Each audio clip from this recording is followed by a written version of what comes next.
जय जगन्नाथ सांग मैंने आशा करछि आपण माने भलरे थिबे एवं आपनकर प्रिपरेशन ठीक ठाक रे चलीथिबो। तो देखंतु आज रे वीडियो रे ओ ट्रिपल एस को नेकी बहुत बड़ अपडेट रहउछि आमे आलोचना करिबा टोटल ए टू जेड आलोचना करिबा। तो वीडियो को शेष पर्यंत देखि नेबे। तो बहुत दिन हलाणी ओ ट्रिपल साइट रे कोनोसी नोटिफिकेशन आसी नतला। तो आज कोन नोटिफिकेशन आछि कोन अपडेट रहिछि आपण माने पई से विषय में आलोचना करिबा। तो जेउ माने चैनल रे नुवा अछंती चैनल को सब्सक्राइब करके ऑल नोटिफिकेशन ऑन कर रखिबे। जहाँ भी अपडेट आसीबो आपण माने सर्वप्रथम पाई परिबे। तो प्रथम कथा होछि देखिबा आमे आरआई अमीनर जोटा आपण मैंने वेट कर रिजल्ट आसो ना तार कैंसल हम। तो तार रिगार्डिंग जदि मुझे कहबी तो कौन से अपडेट आसी ना बर्तमान सुधा। तो कौन अपडेट आई तो बर्तमान आम नजर पकई ना आगे कौन अपडेट रही देखो यहाँ ओ ट्रिपल एस ऑफिशियल साइट रे मुझे। तो आपको स्क्रॉल करवा देखो कौन अपडेट आई मुझे तो आपको डाउनलोड करूनी कहीं पीडीएफ बहुत बड़ हो किसी फायदा ही ना।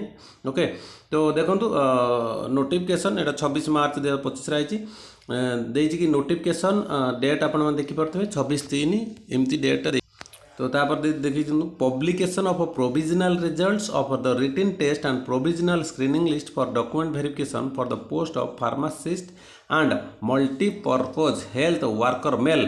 ताମାନେ ଏଇଠୁ ଆପଣ ବୁଝିପାରିଲେ जो मेल मानकर मल्टीपर्पज हेल्थ वर्कर जो एग्जाम होता तार finally document verification merit list आसी सारी रिजल्ट सह मेरिट लिस्ट ताମାନେ आपण रिजल्ट देखी नेबे।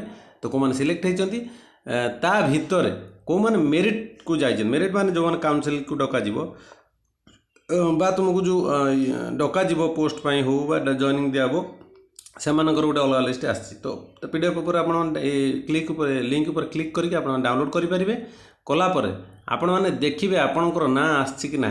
ओके तो यहाँ रहा क्यों मानी ना pharmacist and multipurpose health worker male माने जो मैंने एग्जाम देइथिलो तो से फाइनाली आसी सारी रिजल्ट। तो चेक करनी फटाफट। तो परवर्ती मुहूर्त में आम जब कहवा तो से भाव में फॉरेस्ट गार्ड फॉरेस्टर को नहीं कौन अपडेट आसी ना।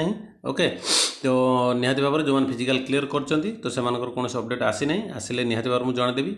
तो मेन कथा हूँ आरआई अमीनर तार जो परीक्षा रहा कैंसल हम कि कौन हम कि कंटिन्यू हम कौन रिजल्ट आसूना। तो ताकू नहीं मुझे कहबी निहाती भाव में एवं ट्रिपल एस नोटिफिकेशन छाड़ा मैंने क्लीयरेंस मिलने धीरे धीरे। तो निहाती भाव में आपको अल्प किसी दिन भितर आपको देखा मिले हे तो आज भी आसपे हे तो काली आसपे। ओके नहीं तो यही मास लास्ट सुधा भी आसपे। तो सियोर हो जातु निहाती भाव अपडेट आसीज कहीं बर्तमान देखो मसे है कौन अपडेट मसे उपर कौन अपडेट नाला बर्तमान 26 तारीख गोटे अपडेट आसला।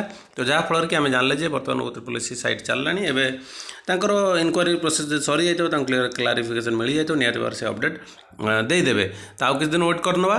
तो समस्ते पढ़ापढ़ी करता ठीक ठाक समस्ते भल रुहतु रही नमस्कार जय जगन्नाथ।